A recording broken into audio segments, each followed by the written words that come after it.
Dear friends, today we will read the beautiful poem If, written by Rudyard Kipling from James English Reader of Class 8. I will provide you a very simple explanation for this poem. About the poem. The poem offers advice on achieving a fulfilling life by maintaining integrity, self control, and a balanced approach towards life's challenges. It is written as advice from a father to his son in a series of if scenarios, suggesting that by overcoming various obstacles and maintaining one's composure, one can become a man, a person of strength, wisdom, and self mastery. Before we start, I would like to ask you all a question. Only one poem remains from your literature syllabus after this. Please let me know in the comments if you would like me to upload question answers and reference to context for these poems, or should I start with the chapters? Now let's start with the explanation of first stanza. If you can keep your head when all about you are losing theirs and blaming it on you, if you can trust yourself when all men doubt you and make allowance for their doubting too, if you can wait and not be tired by waiting, or being lied about, don't deal in lies, or being hated, don't give way to hating, and you don't look too good nor talk too wise. Here, keep your head means to stay calm. Allowance is permit something for a specified purpose. Look too good means to show yourself as a superior person, and talk too wise means to be boastful. The poet tells his son that you should remain calm and patient when others lose their cool and put the blame on you.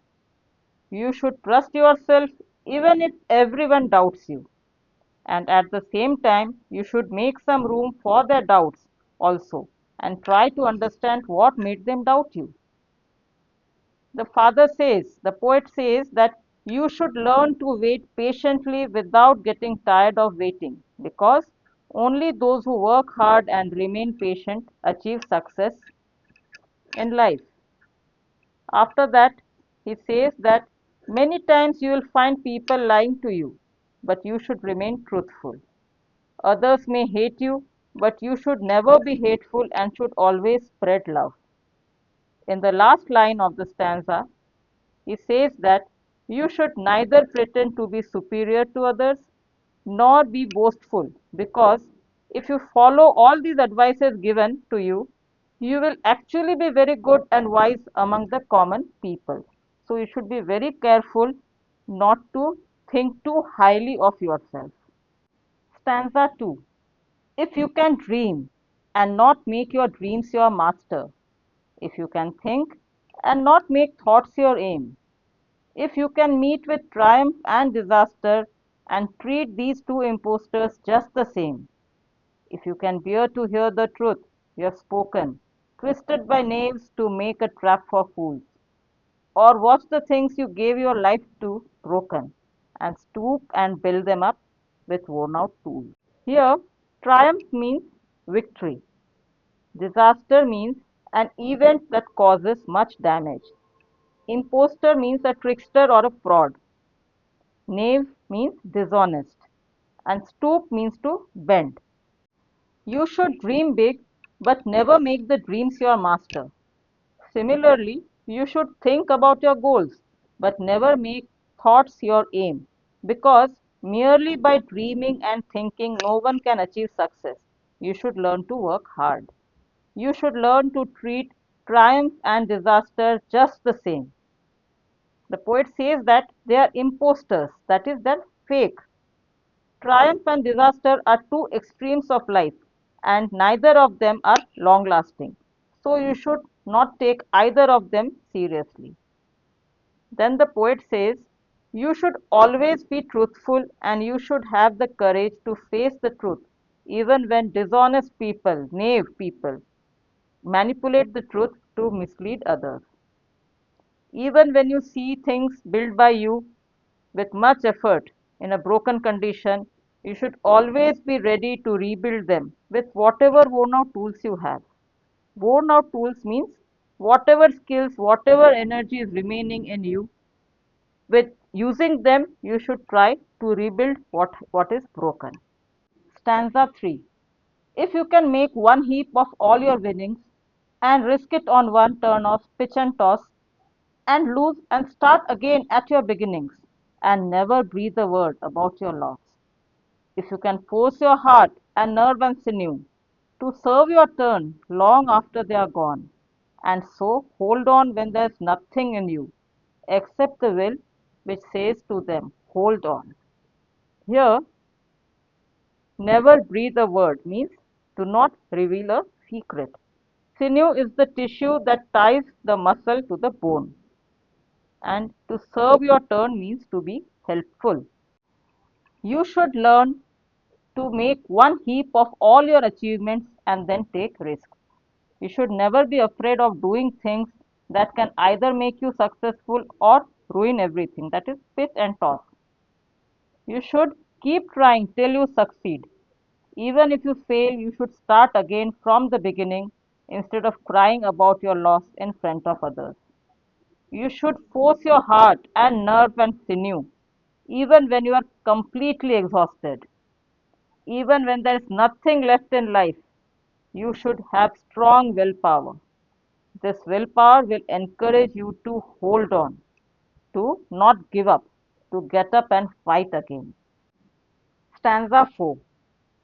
If you talk with the crowds and keep your virtue, or walk with kings, nor lose the common touch, if neither foes nor loving friends can hurt you, if all men count with you, but none too much, if you can fill the unforgiving minute with 60 seconds worth of distance run, yours is the earth and everything that's in it, and which is more, you will be a man, my son.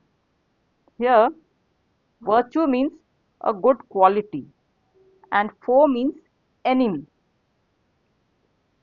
So, in the last stanza, the father says to his son, you should be able to hold on to your values when you are among common people. You should not get carried away and forget your morals. Similarly, when among kings, means when you are among big personalities, you should again not get carried away and become arrogant. You must remain humble. Don't let anyone's praise or criticism affect you too deeply because friends will praise you and foes, enemies will criticize you. Neither should affect you too much. You should not get too involved with people. And if you learn to make full use of every minute, if you live by these virtues, then the earth will be yours. You will achieve all your dreams and you will be a man. That means you will be a true human being. So, this was the explanation of the poem If. Now, let's quickly revise the word meanings. Word meanings: keep your head, to remain calm. Allowance: permit something for a specific purpose. Look too good, show yourself as a superior person. Talk too wise, boastful. Triumph, victory. Disaster, an event that causes much damage. Impostor means fraud or a trickster. Knave, dishonest. Stoop means bend. Never breathe a word means not reveal a secret. Sinew means the tissue that ties muscle to bone. To serve your turn, be helpful. Virtue, a good quality. Foes means enemies.